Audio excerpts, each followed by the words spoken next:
Good evening. Welcome to the Paranormal Lens Podcast. Jeez, Dad, I'm fumbling already. Holy cow. It's a tongue twister, Jamie. It's a tongue twister. It is something I've said 124 times before, though. So, oh my gosh. Well, welcome to the Paranormal Lens Podcast, one take two, presented by Jotnex Paranormal.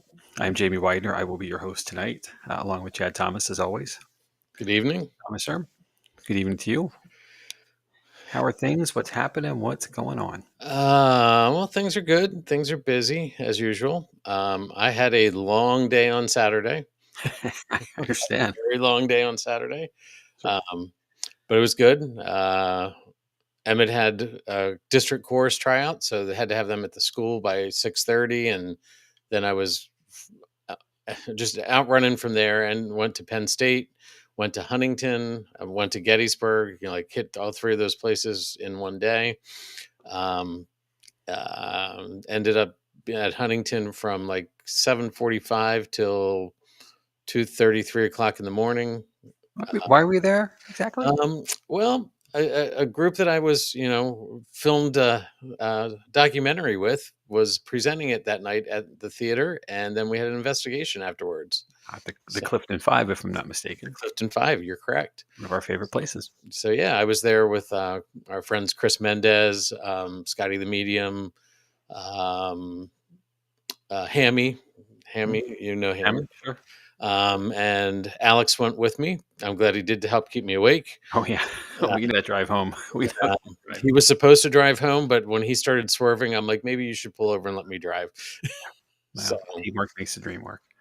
So anyway, yeah, it was good. We had a great investigation. The first theater we were in, which was Theater 1, was pretty active. Then we went to 2, and I went under and did the sensory deprivation sort of thing. And Alex said there was all sorts of activity until I came out, and then everything pretty much stopped. And wow. So yeah, it was an interesting evening. So okay, yeah, we had some really cool stuff happen when we were there a while back, and it's a place I've been looking forward to going back to at some point. Yep. So, Ariel, we're welcome anytime. Fantastic. It's a cool spot. If anybody's out and about in Huntington, PA, the Clifton Five is an original movie theater, original theater that's been converted into a five theater, like multiplex. Redundant terms there, yeah. But 5 screens, and with that, it is an active location. So they have several events where you can come and watch a spooky movie and then stay to investigate after. All for a very low ticket price, which is really, really cool. Of course, bring your equipment with you. So, and Bert's with us saying, I need to get back to the Clifton. Yeah. Apparently, Bert, you forgot how hard you hit your head under the stage. I remember. And I'm sure Heather remembers. I think you're still waiting. We're waiting for the bill to come for the damages. Gosh, yeah, that was a fun night overall, and a really cool place. And if you want more information about it, you can check out season 1, episode 3. Oh, there it is. Yeah, we did the Clifton. That was one of the first ones we did. Okay. Well, if somebody wanted to see this documentary you're a component in, how do they do so? It isn't out yet, but it will be on the Signal Network on YouTube. Okay. So if you search Signal Network, it's a network of all paranormal things. So different playlists. So check it out. Keep an eye out there, and I will probably post it on the Paranormal Lens page once it's out. Okay, good.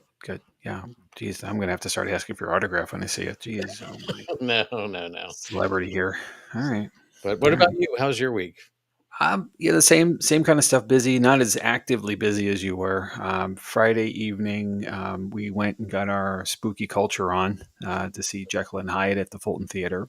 The haunted Fulton Theater, as we've already covered here. Really good production.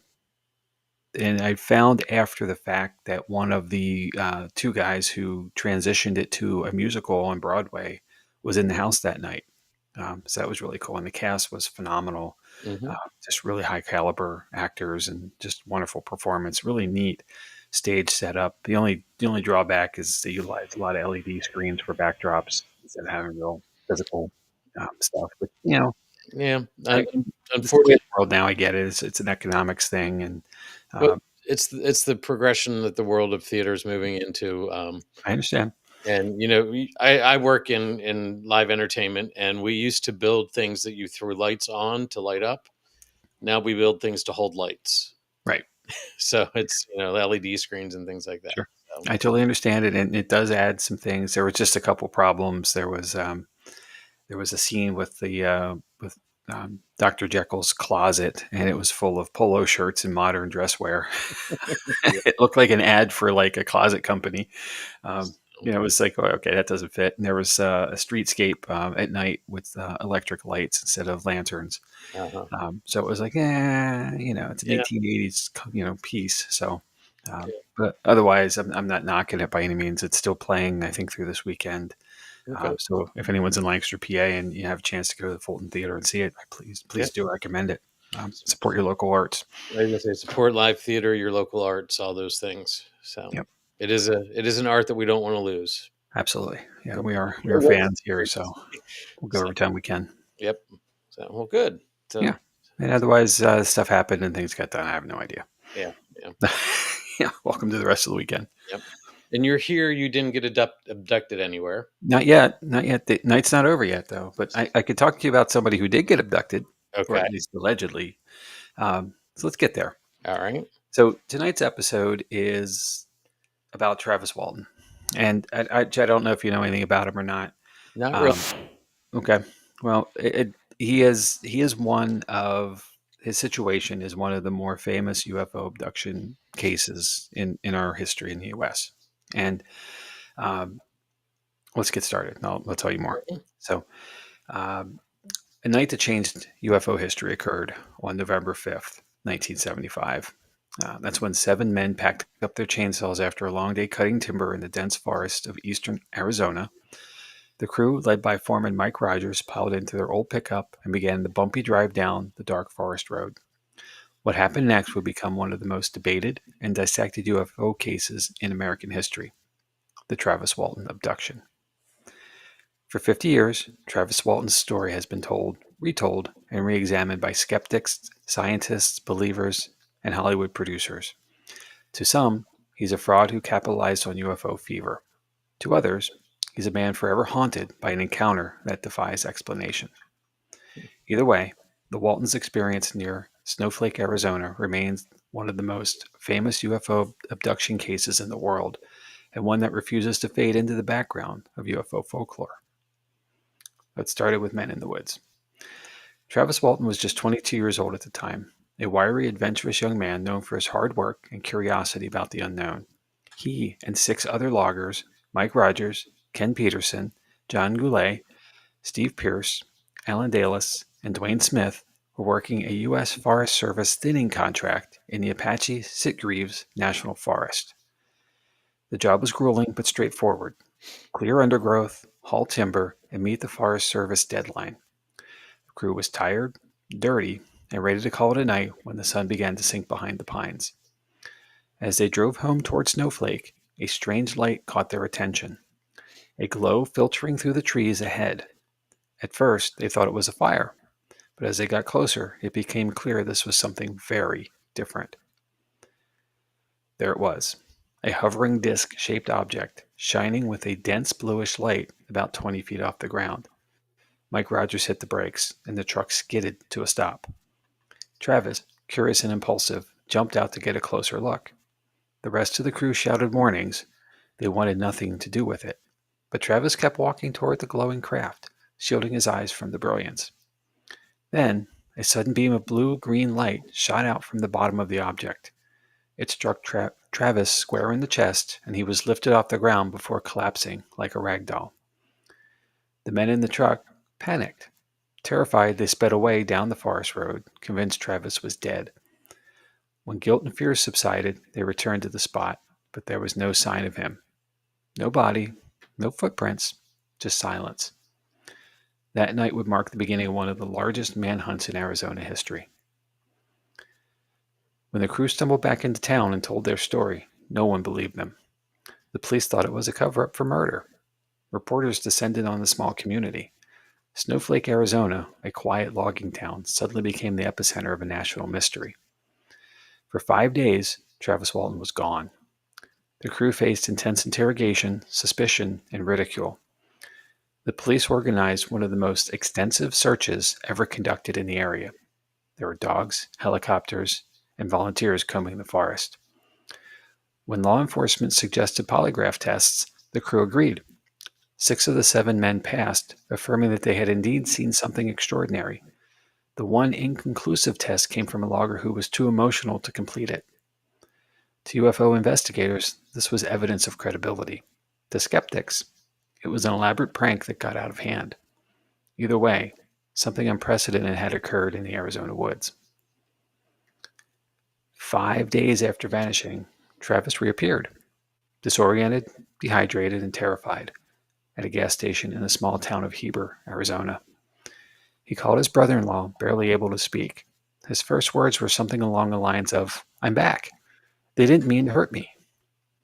What followed was an extraordinary tale of abduction, one that would cement his place in UFO history.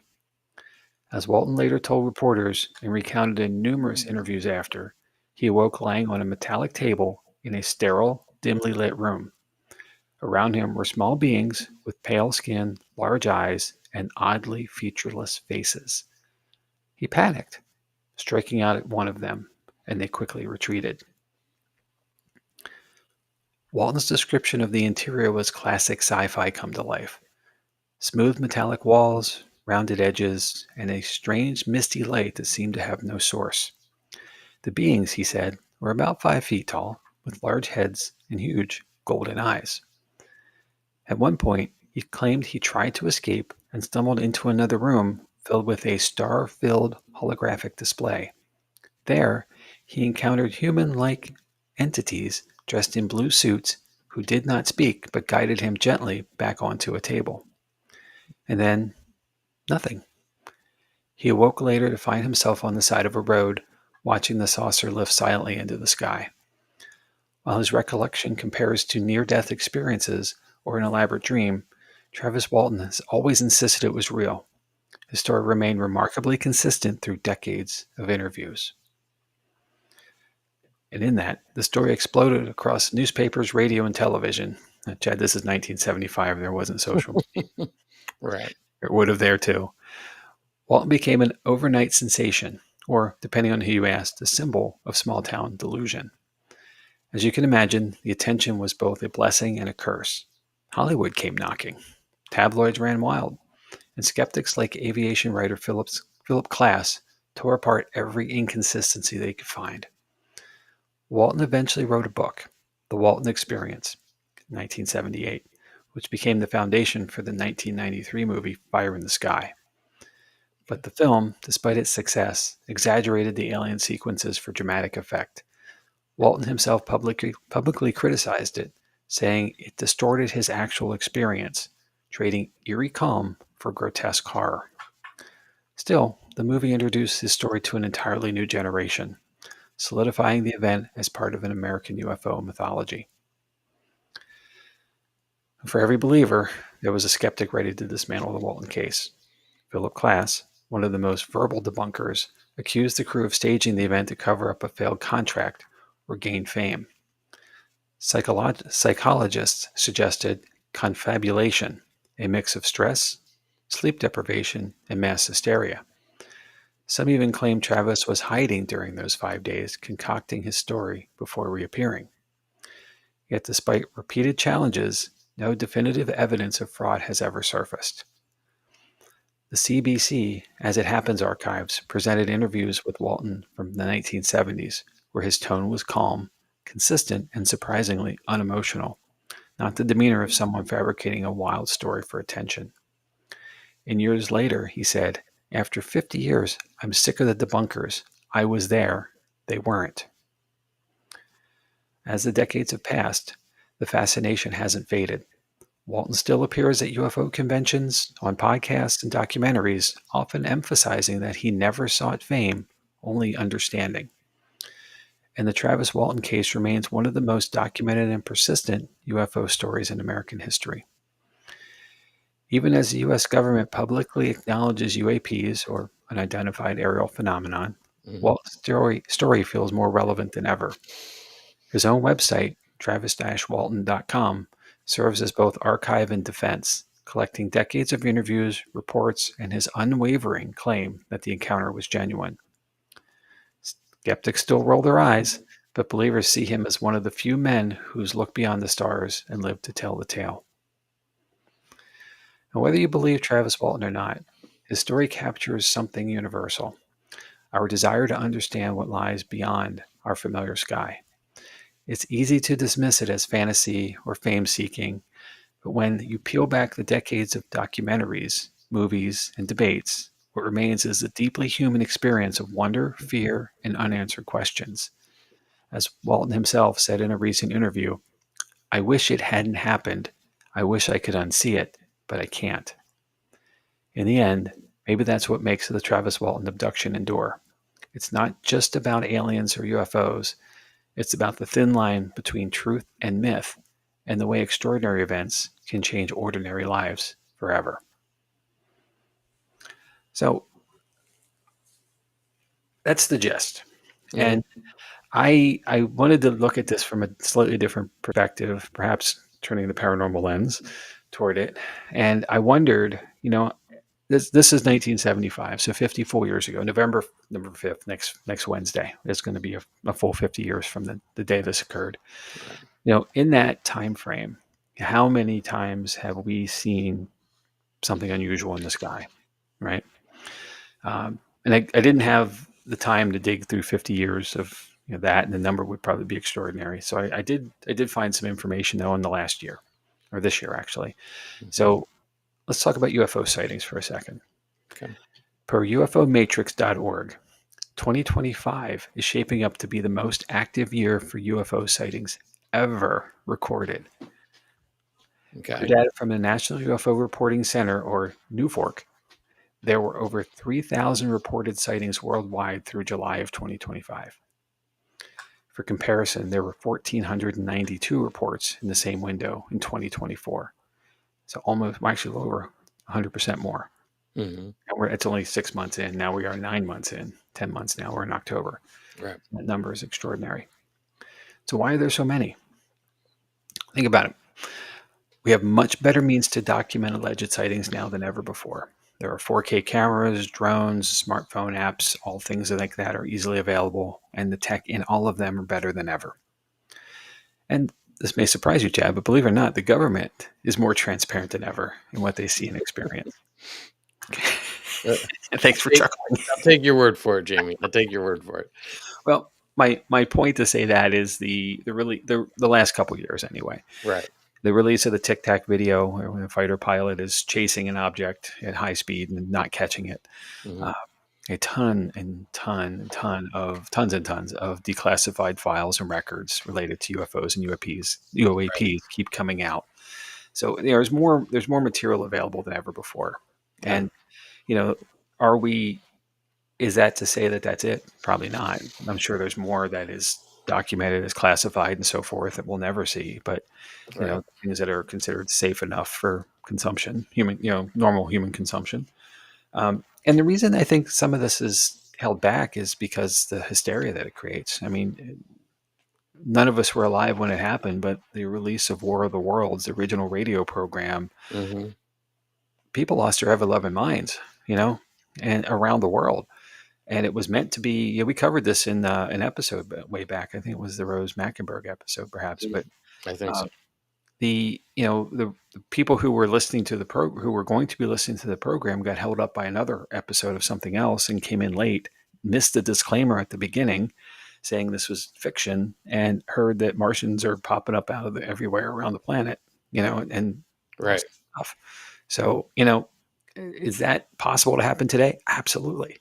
With the spread of information or disinformation, either way, and as much as we are part of it right now, presenting this material Hmm. to the world, things can just grow legs and run, Right. and there's no stopping it anymore. Mm-mm. So, even with disclaimers and things that would be anything to debunk it, you're going to believe what you want to believe. So Right. that's part of it. So, in stepping back to the point, are all sightings legitimate? No, honestly, no. Many are misrepresented commercial or hobby drones. I think in New Jersey a couple months ago, a year ago, so now, all the drone sightings that were out. Mhm. Some are Starlink satellites, that dang Musk guy, uh, or other space debris. Right. Some are actual aircraft, things that Mhm. we're just not expecting to see. And some are natural phenomenon, such as ball lightning or atmospheric refracted light. And that was part of when we call back to another episode, Brown Mountain Lights. That was part of the explanation there in North Carolina. Right. These lights are occurring, natural phenomenons could be the case, but it's something unusual, and therefore it's an UAP, it's an Mhm. aerial phenomenon.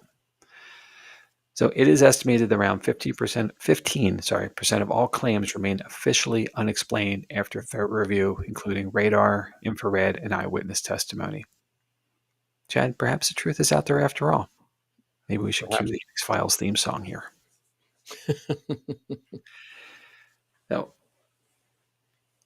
that's UFOs, and that's something uniquely different than abduction claims.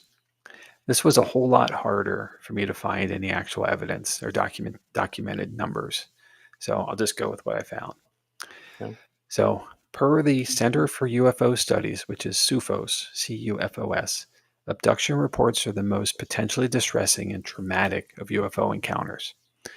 They purportedly involve direct interactions with beings from UFOs who often take people against their will from their homes, automobiles, or elsewhere on board a UFO. Witnesses are often given some type of examination. Sometimes it's in the butt. Let's be honest. Yep. They may interact with others on the UFO. Travis Walton claims he did, and may be shown information about the future course of events on Earth. Often, hypnosis has been used to conduct an investigation because witnesses commonly forget much about the experience, as their captors claim they will. There are some notable abduction cases. The first is the Betty and Barney Hill incident from 1961. This case remains the most iconic alien abduction story in the U.S. The Hills describe being stopped on a remote New Hampshire road by a glowing craft, then transported aboard when they underwent medical examinations. Under hypnosis, both recalled the similar details about their captors and the procedures, even though they were in separate spaces. Okay. The Pascagoula abduction in 1973. Charles Hickson and Calvin Parker claimed robotic beings abducted them while fishing in Pascagoula, Mississippi. Their story, corroborated by a polygraph test and their consistent retellings, remains one of the most credible cases. Hmm. The Manhattan abduction in 1989. Linda Napolitano claimed that she was abducted from her New York City apartment, an event allegedly witnessed by multiple bystanders. The high-profile case drew media attention and remains a staple of UFO documentaries. In all abductions, there are key takeaways. Alien abductions involve claims of being taken by extraterrestrial beings, often leaving lasting psychological and physical impacts on individuals. These experiences have sparked widespread interest and influenced popular culture. Lots of movies. Close Encounters of the Third Kind is really a great one. Many, many others along the way. Common themes in abduction stories include bright lights, telepathic communication, and time distortion. While many believe in the reality of abductions, skeptics seek scientific explanation for these experiences. And science is about facts, so there are a few that are key. Right. The term alien abduction was first popularized in the 1960s after the Betty and Barney Hill case. Many abductees report experiencing missing time where they cannot account for hours or even days. Abduction stories often include descriptions of medical examinations conducted by the aliens. Some people claim to have been abducted multiple times throughout their lives. The most common type of alien described in abduction stories is the gray, characterized by large heads and big black eyes. Many abductees suffer from post-traumatic stress disorder, PTSD, due to their experiences. Some report physical marks or scars on their bodies after an abduction. Sleep paralysis is often linked to alien abduction experiences, where individuals wake up unable to move and feel a presence in the room. Many abduction stories include bright lights or beams of light that transport the abductee to the alien ship. Abductees often describe the interior of the alien craft as sterile and metallic. Communications with aliens is usually telepathic with no spoken words. Some abductees report seeing other humans or even hybrid beings on the alien ship. Time distortion is a common theme, with abductees feeling like hours have passed when there's only been a few minutes. Many abductees report seeing UFOs before their abduction experience. Maybe they're casing them out. Yeah. The internet has allowed for the rapid spread of abduction stories, with forums and websites dedicated to discussing these phenomena. Go figure, right? Surprise, surprise. Yeah. So I will close with that. After saying all of that, I will say this. If you have seen a UFO and or believed to have been abducted, you can report it to the Mutual UFO Network, or MUFON, at MUFON.com. That's MUFON.com. And at the top of their homepage, there is a red banner for UFO sightings button, and there is a red button for abductions, and a form to follow afterwards. Okay. It's rather interesting. And then there is therefore a database. So, said a lot of stuff, right? So let me cite some sources here, and then let's discuss. First, cdufomatrix.org, UFO sightings, -2025, analysis, disclosure, surge. CUFOS, CUFOS.org, types of UFOs / abductions. Facts.net / society and social sciences / facts about alien abduction. KJZZ.org, his Arizona UFO abduction story became legend after 50 years. UFOs, PensacolaBeach.com, the Travis Walton UFO incident. Lairofmystics.com, the Travis Walton abduction. PhoenixNewTimes.com, where's Walton? WMICentral.com, 40 years later, Arizona's most documented UFO sighting still draws interest. Travis-Walton.com, the official site. CBCRadio.ca, archives, the aliens episode. And historicflix.com, was Travis Walton taken by aliens? Okay, so there's a lot here. There is, yeah. What's your first thought? I said that I didn't know anything about this, but the more you talked, the more I almost felt like I did an episode on it, but I didn't. Right. It's like I somehow I knew this story, the research. I don't know. I don't know why, but I feel like it is something that I've looked at before. Okay. Yeah, being gone for 5 days, showing up, the polygraph, like there's so much that just makes it point to corroborating itself. It's Yeah. I think it happened. I'm going to say, yeah, this one did happen. Okay. I'm in the same boat with you, but there is something to talk about, and I'm not here to disparage Travis Walton. I want to believe him. I'm the Fox Mulder here. I want to believe, right? Mm-hmm. So the other side of it is, and it's a bit of an interesting thing. If we can go back to the slides, I think it's the third one. That's like a localized map. It shows the road like a drawing map. Not that one. I'm gonna have to make a change to. Of course. Sorry. Yeah, I get that you work the magic. I'll do the talking part. Talk for a little bit. Give me a second here. So back in 2021, there was a hypothesis presented that this was a hoax, and because in the area of the location, is this the one? Up next one. There. In the lower left corner of that drawing is the Gentry Tower, which is a 70-foot tall Forest Service fire tower. It's a lookout tower, essentially. So it's up above the tree line. It's meant to see smoke and therefore be able to report a fire. Right. It's not far from the abduction site. And the belief of the skeptic here is that uh, it's a 200 square foot living space up there, so it's plenty of room for somebody to be there. It's got a walk around, look out ledge, Mm-hmm. so you can access it from all sides. There's a generator to give you power, so you obviously have lights and everything. So the claim is that because it's elevated, someone could have been there with a spotlight, shining it toward the abduction site, helping the hoax of this, and then the crew not being in on the mix of it, panicked as they should or would normally, and took off. And then when they came back after realizing that they needed to check on Travis, they did not come back to the same place, so hence they didn't see the same thing. Okay. And that, yeah, sure, maybe.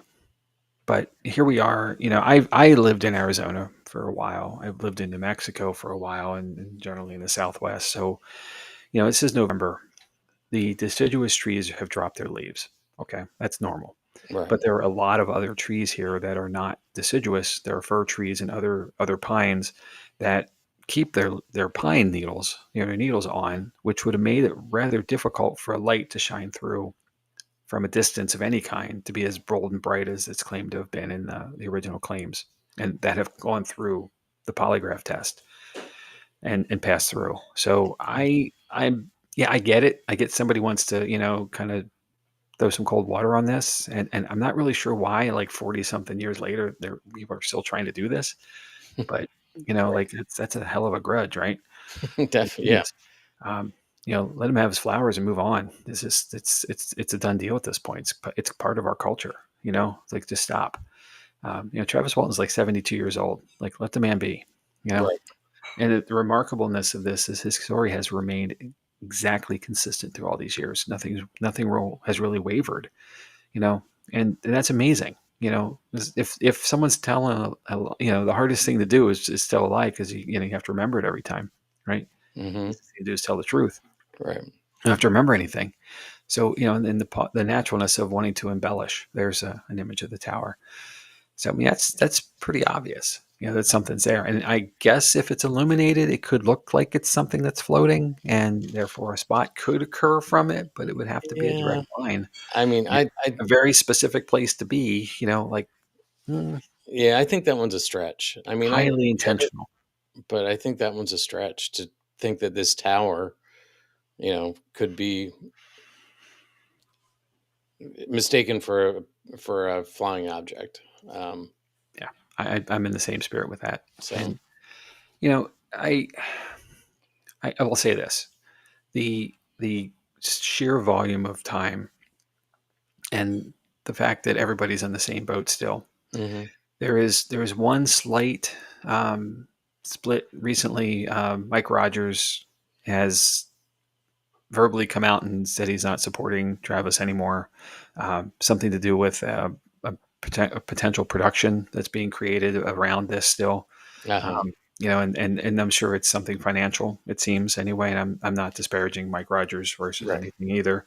I get it. You're in the story as well. Um, so okay, your share of it, all that, but he's not saying anything is untrue. He's just not supporting it anymore. Right. So even still, here we are with a split. It's still the story's the same. Hmm. It's not like he said, you're right, you got us. We got you all these years, but now you got us finally. It's not saying that at all. Right. So that's just straight up amazing to me. Hmm. And through all of this, the Travis Walton story has been shared on 724 unique podcasts covering 1,058 episodes. Now we are 1,025 or 725 and 1,059. Uh-huh. So we're in the mix now.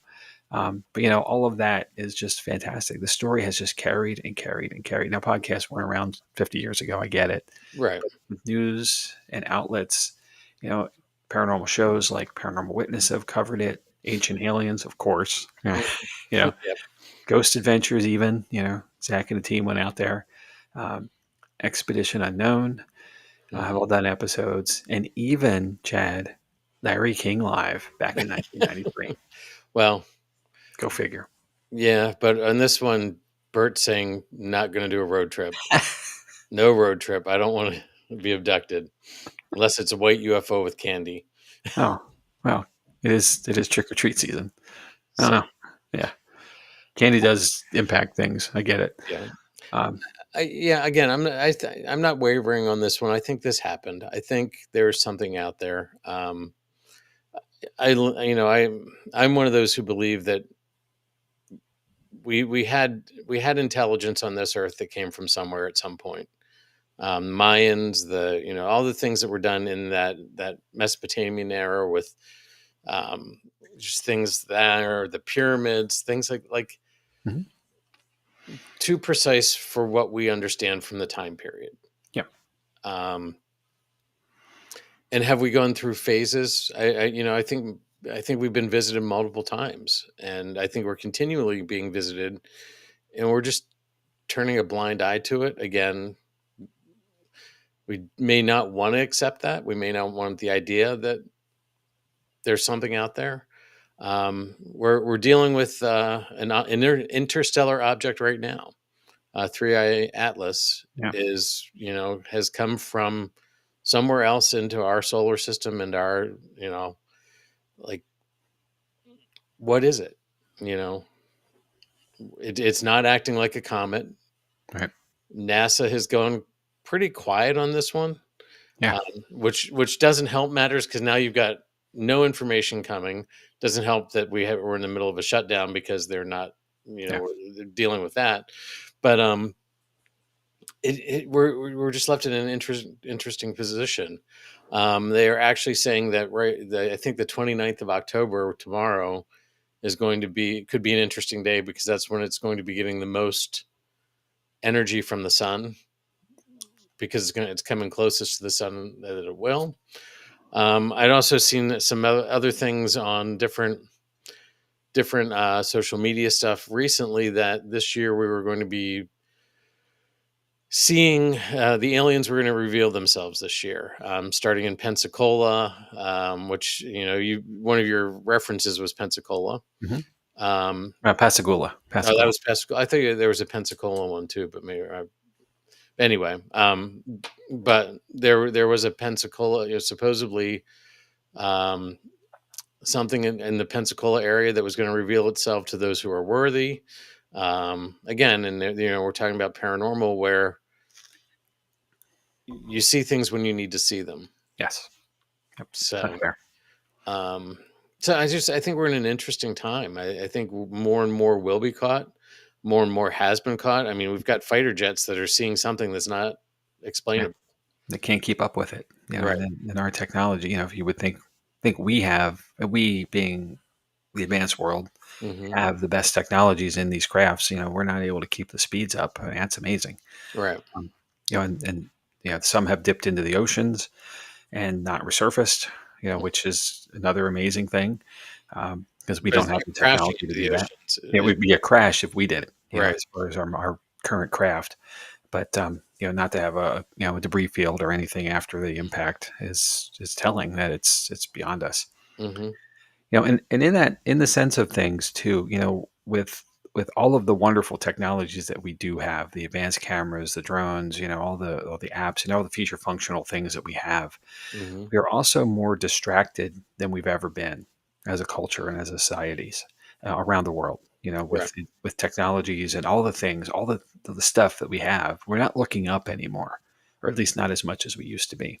There are a lot of things scientifically aimed at the skies. Don't get me wrong, Right. but we as individuals, I can tell you this. I live about 15 miles south of Harrisburg International Airport here in Pennsylvania, and I have a line of sight toward it right outside my door. I walk out.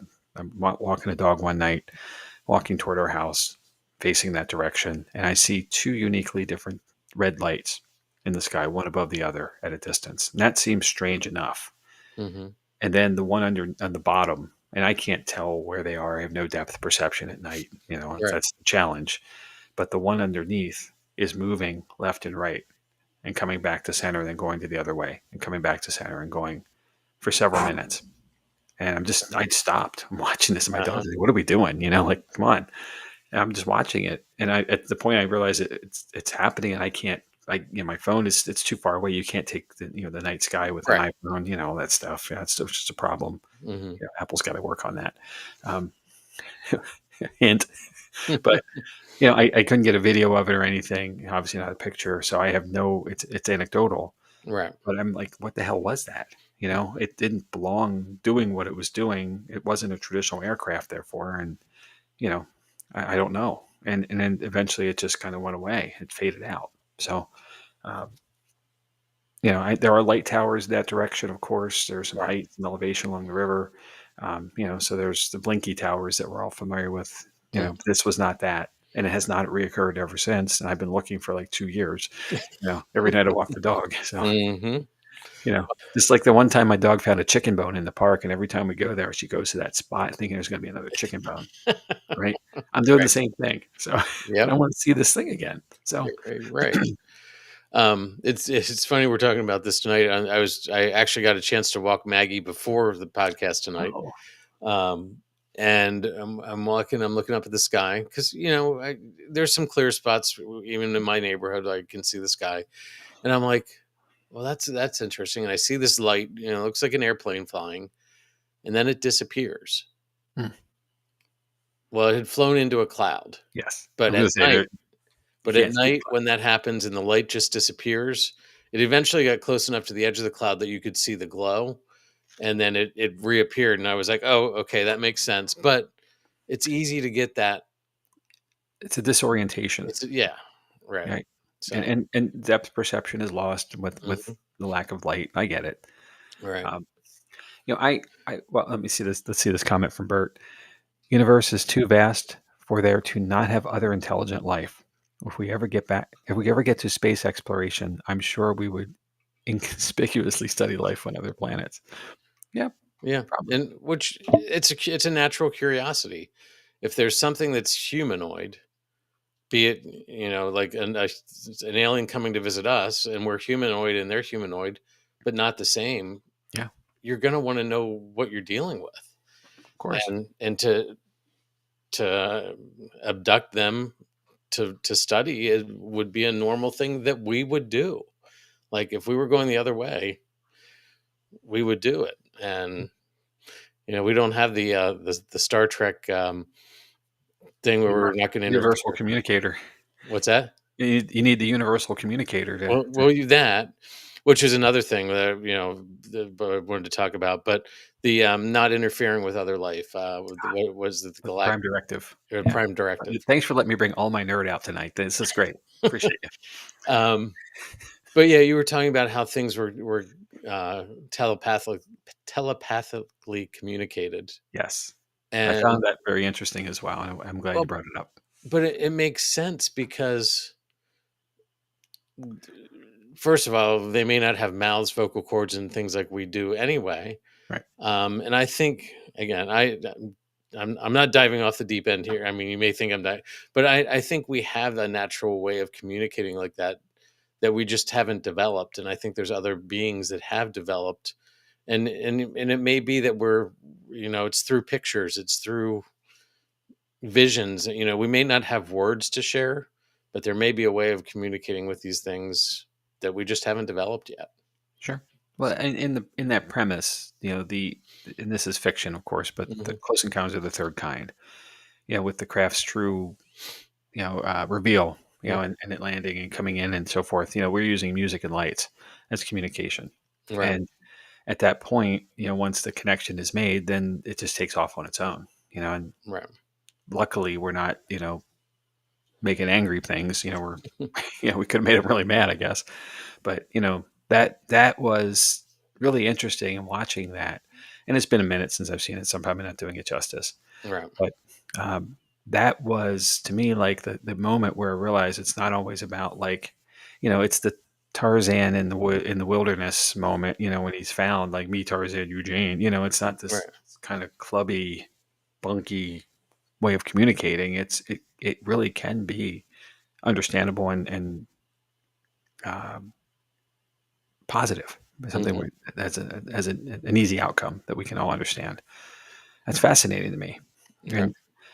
And I'll go back a minute. We with respects to this to the northern Arizona location where Snowflake is and Heber and so forth. I've been in this area, and it is a vast open space still. 50 years ago, it was much more rural than it is now. Things have grown and developed but it is still part of a natural forest. The Apache forest, I forget the full name, I'm sorry, but the natural forest is still there. They were right on the edge of it. That area is still wildly underdeveloped. Hmm. And you see more stuff. And I've said this on episodes before. When there is not, when you're away from the cities and you're in those open spaces, the Midwest is a great example as well. The wide open plains, Hmm. the night sky is vast and wild, and Oh. it's beautiful. Hmm. We don't get to see it often enough here on the East Coast and in places with high urban densities because we have such light pollution that we can't see above the lighting, that we've Right. created. Right. But if you ever get the chance, get out there Hmm. wherever it is. Even in our area, if you get up into the Poconos or up in the mountains, wherever Well, you are, the Appalachians, you get I away was, from yeah. cities, you'll see this, Um, and you might see something really fascinating mhm. because of it. In 2020, when we were shut down for COVID, I took the kids on a trip up to Coudersport, Oh, okay. um, Yep. Coudersport, Pennsylvania. There's actually a state park up there that has one of the best. Well, in the state, it's the best dark sky viewing area. Um, and if you spend half hour outside and let your eyes adjust, you can start to faintly see the um, Milky Way, things like that. Mhm. Long exposure I got some great long exposure stuff where it was amazing. Hold Uh, on, you spent half an hour outside with your kids? well, some of Did them they had start gone. twitching at some point? What? Um, but That the was years ago. Okay, never Yeah, mind. yeah. All right. Yeah, I don't think we had all this. M didn't have all the stuff at that point. Right. But anyway, the coolest thing was we Alex and I were sitting there by a campfire. I think maybe Zoe was with us, and all of a sudden the sky was green, Hmm.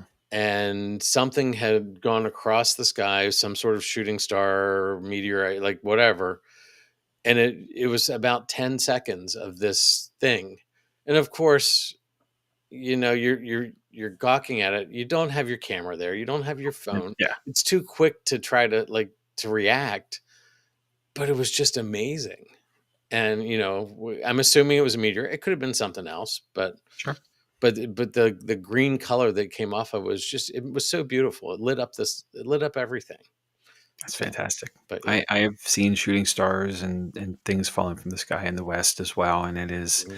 it's not common. It's not every night, and hopefully it's not anyway. Right.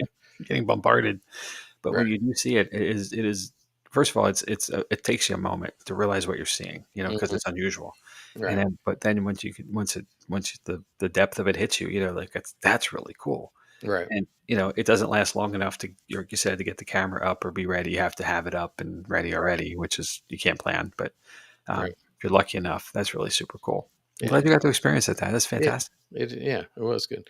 And to experience it with a couple of the kids was, like, we just stood there and looked at each other like, what was that? So anyway, yeah, I'd rented a nice lens for the camera and everything. And did I have it out and ready to go? No. Of course not. No. So, Well, but you're ready in the daytime, and yeah. that's what we think of. I Yeah. totally understand. So anyway, no, it's an interesting topic, thought provoking. Yeah. Well, before Yeah. we move on, I need to say something here. So, listeners, wherever you are in the world, if you feel you have seen a UFO, let us know. Drop us a comment. Let us know where you were, what happened, some kind of information about it. Or if you believe you've been abducted, the same. Drop us a comment. Hmm. Now, we're not here to judge. I'm not going to say it didn't happen. That's not us. We're paranormal investigators. We believe first, and we try to figure out what it was after. Right. I can't debunk your story. I won't. So full credit to that. Yep. But I'm really curious. I've seen strange things. I'll admit it first. And more than once. So I'm here to just to have a conversation about it. So Love to I'm love to hear going to from throw you. it out there. Paranormal Lens Podcast at gmail.com Yep. is the quickest and easiest way for us to get stuff. But if you just want to comment on whatever media you're, Whatever platform you're on, we'll yeah, see it too. yep. Yep. Okay. But yeah, we'd love to hear your story. If we get enough, we'd love to do a follow-up story. Absolutely. So There will be more abduction stories. Eventually, we'll get there.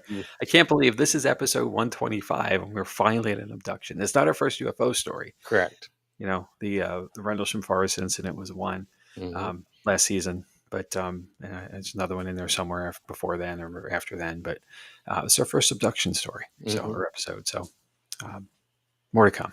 Yeah. So very cool. Thank you, Jamie. I appreciate you digging into this one.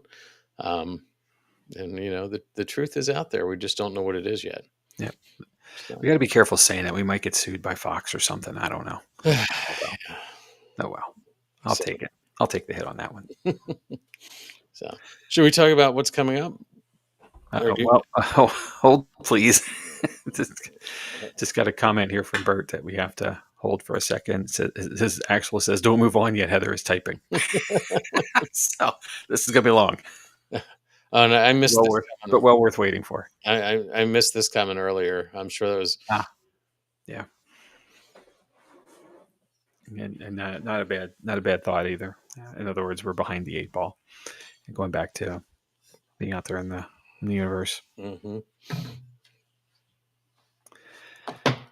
right, I feel like we need to have some hold music here or something, like a little music happening. Here we go. All right. So Heather says, the thought of aliens scares me. I will take a haunted house filled with spirits over aliens any day. And, you're not wrong. Okay, I get you. Let's dig into this a little bit. I get it, because from what we know of haunted houses and spirits, there's nothing physical about them. They're all energy. I mean, it's poltergeist things. I'm gonna call you on that for a second. What about poltergeist activity? I was going to say there's poltergeist activity, but for the most part, I think we have some control over that, like mental. Okay. I'm not saying it's complete control, but I think we have some control over that. Aliens are a physical being that's here and can touch you, can prod you, can poke you, so I get that. Might not bring you back.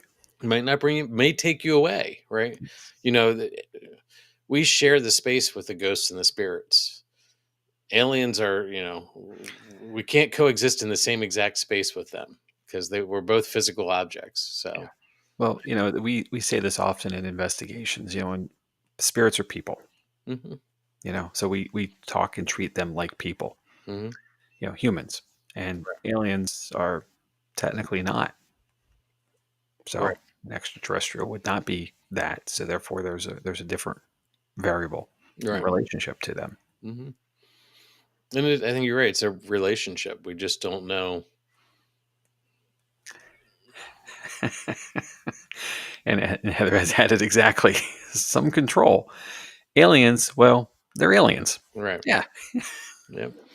So again, I think it's definitely something to think about, and I get that. I'm not scared of the idea, but I understand why you could be. Yeah, I get that. I'm the same spirit, unintended. I'm sorry, I use that term too often in this episode, on these episodes. But yeah, I'm in the boat with you on this. If it were to occur, I think I'd be fascinated by the experience. And as long as there's some awareness of what's happening, and here we go though. As soon as I said that, I'm like, okay, now there's conditions, so that's not in my control, right? But again, here we go again. We have power over spirits. Aliens have power over us. So, and if you don't remember your experience, hypnosis, the mind is an amazing thing. And we're finding that even if our mind is wiped through hypnosis, you can remember a lot of things. we'll get into this probably into next year at some point. But I've started following a friend who's does past life regression things, Yes. and what your mind holds even in a time that didn't exist is pretty amazing. So Wow. um, Okay. yeah, so I've That'll started make a listening. future episode. Yeah, I started listening to some stories. I've read some or listened to books on tape now, Oh, audiobooks. wow. How old are you? Okay. Yeah, audiobooks. Yeah. Is it And an it's 8-track? yeah, an 8-track.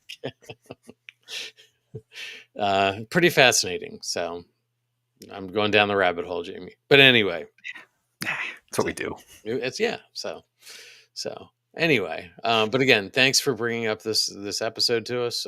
It's Sure. yeah, This was fun. I I always say this, but like I've been aware of this for a long time. I literally have, hmm and it just was time, and the anniversary was the catalyst. It's been on our schedule for like 9 months. It was the one thing off in the distance when we didn't have anything else. uh-huh. If you noticed that or not. So Right. just waiting. Here we are. There's another comment. But definitely would pick aliens over clowns. Clowns? Nope. Okay, this is really going off the rails, but you're not wrong again. So I Right. get you. So, well, let's move on. We're almost at that hour Oh, mark. I know Let's what move I know what Heather's getting for Christmas now. on. Okay. Oh, Jamie. Wait. Oh So let's see. no, we're gonna do Oh, Travis Walton again. I forgot to take that one out, but I did add Hey, some. you had a busy week. All good. Yeah, so I did add some new stuff to this. November 4th, which is right after Halloween, and I'm gonna be talking about celebrating the spirits, tales of Dia de los Muertos, which is Day of the Dead. It's celebrating our ancestors, not necessarily telling ghost stories, but celebrating our ancestors, and I'll dig into that and unpack that one. November 11th, The Haunted Stronghold, Tales from the Castle of Good Hope, Yep. which is, I'm also going to call out, it's election day in Pennsylvania. So, um, is it general? No, it's primaries, right? Yep. This is Okay. primary season. So So when you need a de-stressor from all of that activity, come see us. come see us. Jamie's going to tell us about the Castle of Good Hope. Yep. November 18th, I'm going to continue the hauntings of the historic triangle and focus on Williamsburg, one of my favorite places to visit. So I'm looking forward to talking about that. Yeah. And then the week after that, buckle up, get your popcorn, get your beverages, go to the bathroom, because it's going to be an evening with Steve Dills. I'll be away, but Jamie is going to take the helm. Um, I'm not. Steve is. I'm gonna press play, and then he's gonna go. So So that'll be a fun episode. It always is a great time when Steve is here. absolutely. And then December 2nd, December already, Jamie? I mean, Amazing TDSC, the Digital Seance experience. Experience. Okay, I couldn't remember the E. Mhm. Ron Iacovetti and Lourdes Gonzalez. Again, another. They're gonna talk about whatever they want to talk about too. Right. So it's gonna be great. Yep. So 2 fantastic weeks of guests. It's kind of like a paranormal person's dream right there. So mhm. yeah. So all right, and then we get some other great things lined up after that. But dude, we're running out of room on the slide. Yep. The Um, font can't get any smaller and still be readable. um, sorry. I get choked up over this stuff too, dude. I totally understand. November 8th, we're paranormal investigation at Booby's Brewery. There are only 8 tickets left. And Jamie, this is one that had a higher opening ticketing. So we're Yeah, at like 32 guests already. it's amazing. Well, So, it's not the end of spooky season quite yet. So right. like early November still carries in, hmm and yeah. So And get them while you can. currently we have December 6th on the books. There's still quite a few tickets left for that one, but they are selling. Yep. So get them while you can. Yeah, that's it for the year. Yeah. Amazing. And then after that, it's where you can contact us. We love to hear from people. If you want more information about us or Jotnex Paranormal, check out the website at jotnixparanormal.com, which is JOTT-nixparanormal.com. You can find information about the podcast. You can find out information about the team. If you have something going on and you want us to come investigate, there's contact forms that will get sent out to the appropriate people. So check that out. Yep. If you want to drop us a comment and tell us how we're doing, whether you like us or not, Paranormal Lens Podcast at gmail.com. We'd love to hear from you. We'd like to get some listener emails instead of the spam that we get every day. So reach out to us. We'd appreciate it. If you want to check out all our links to our Facebook and our YouTube and all that stuff, it's Linktree/Paranormal Lens, which is linktr.ee/Paranormal Lens. If you search Paranormal Lens on Google, we're coming up pretty high up there, aren't we, Jamie? Yep. Yeah, I'll find us right away. So pretty quick, Yep. pretty easy. I forgot to mention it last week, Jamie, but we're officially in 40 countries with our Spotify. Yeah, it's amazing. So Chad, there's about 192 countries in the world, mm-hmm. and we have been heard in 40 of them. So that's really cool. That's about 25%. Yeah, and honestly, too, think about this for a second. The world is covered by 80% of water, Mm-hmm. and if we cover 20%, that's some funky math to say we cover the rest of it. Maybe? Yeah, No? sure. Yeah. Sure. It's getting late. Let's just roll with it. Yeah. So, anyway, if you were a professional wrestling fan at this point, I would say that's Steiner math. And if you know, you know. So, okay. All right. Well, Jamie, do you have any closing thoughts on this? Yeah, I just again, if you've seen a UFO or if you have an abduction story or aware of one, let us know. Drop us that line, and let's talk about it and share it out. We don't need to put it forward to the world for you unless you want us to. But with that, it's a curious question, and as far and wide as we are reached, we're really somebody's got to have something. So let us know. Yeah, appreciate it. Sounds good. So, well, let me wrap this episode up. I'm going to say, decades later, we're still chasing answers in the Travis Walton case. Was it a hoax, a shared delusion, or a general contact with something not of this world? The truth, as always, may lie somewhere in between. So until next time, stay alert, stay respectful, and stay curious. Good night, everybody.